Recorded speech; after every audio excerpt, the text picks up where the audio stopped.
Baiklah, jumpa kembali pada video pembelajaran kali ini. Kita akan membahas tentang ikatan logam. Yang mana pada video sebelumnya kita telah mempelajari tentang ikatan kimia yang terdiri dari 3 macam ikatan, yaitu ikatan ion yang merupakan ikatan antara logam dengan non-logam, kemudian ikatan kovalen yang merupakan ikatan antara non-logam dengan non-logam. Selanjutnya adalah ikatan logam, yaitu ikatan antara logam dan logam.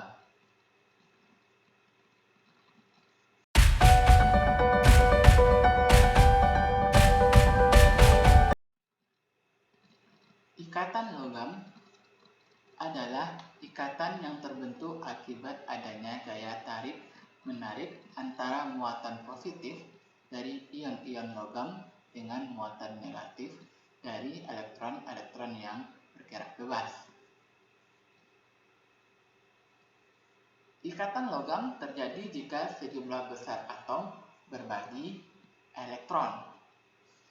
Contohnya, misalnya atom Na memiliki nomor atom atau elektronnya 11. Konfigurasi elektronnya itu untuk K jumlah elektronnya ada 2, untuk kulit L jumlah elektronnya ada 8, dan untuk kulit M jumlah elektronnya ada 1.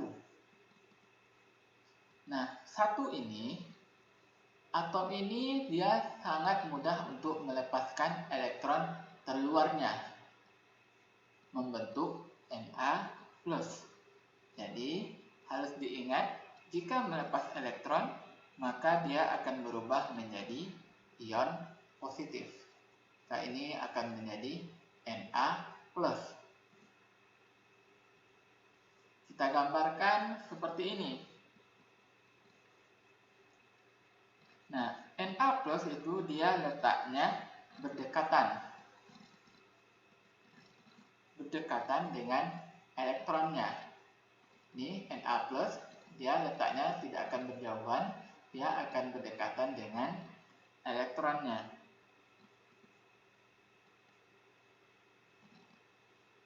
Pada Na ini yang dilepas adalah 1 elektron.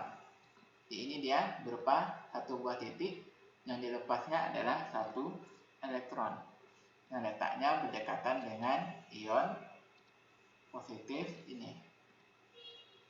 Elektron ini dia muatannya negatif. Jadi elektron ini dia muatannya negatif dan dia bisa melakukan gaya tarik-menarik dengan ion Na di sebelahnya. Seperti ini, dia akan melakukan gaya tarik-menarik dengan ion Na di sebelahnya. Begitupun seterusnya. Jadi, dalam muatan positif dan negatif akan terjadi gaya tarik-menarik secara terus-menerus. Elektron itu dia sifatnya tidak diam, tetapi dia akan bergerak. Jadi, dia bergerak terus secara bebas. Seperti ini, dia bergerak secara bebas. Bergerak itu nantinya akan menimbulkan muatan-muatan negatif di sekitar ion Na+ ini.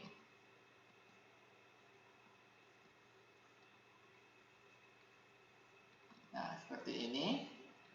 Nah, elektron yang bergerak di sekitar ion positif inilah yang kita sebut dengan lautan elektron.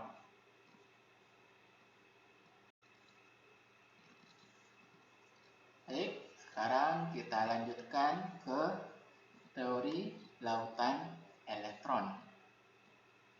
Nah, untuk teori lautan elektron ini, teori ini ditemukan atau dipaparkan oleh Drude pada tahun 1902. Selanjutnya, teori ini kemudian disempurnakan lagi oleh Lorentz pada tahun 1916. Sehingga teori ini disebut juga dengan teori Drude-Lorentz, atau bisa juga disebut dengan teori elektron bebas.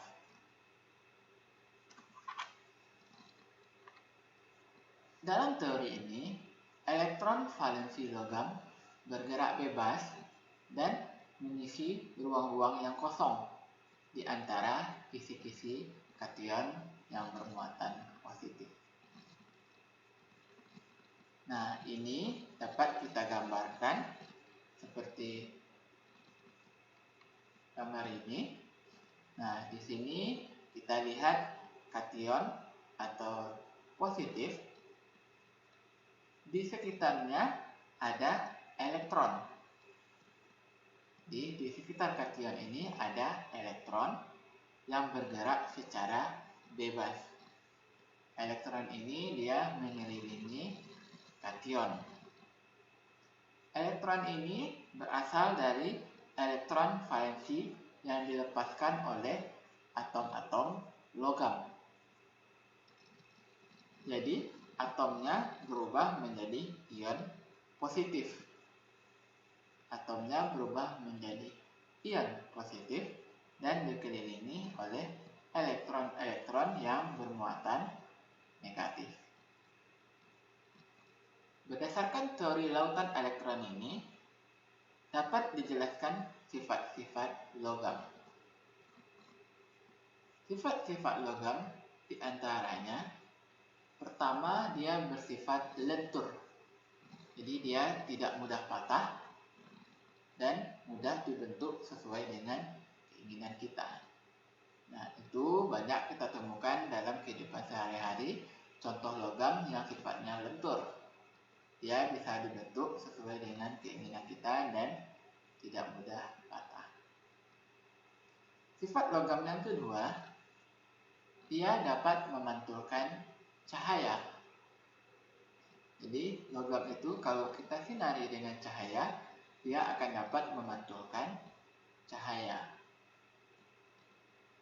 Sifat logam yang ketiga, mudah mengantarkan listrik atau arus listrik. Jadi sifat logam itu adalah konduktor. Kemudian sifat logam yang keempat, bisa penghantar panas yang baik. Jadi logam dapat menghantarkan panas yang baik.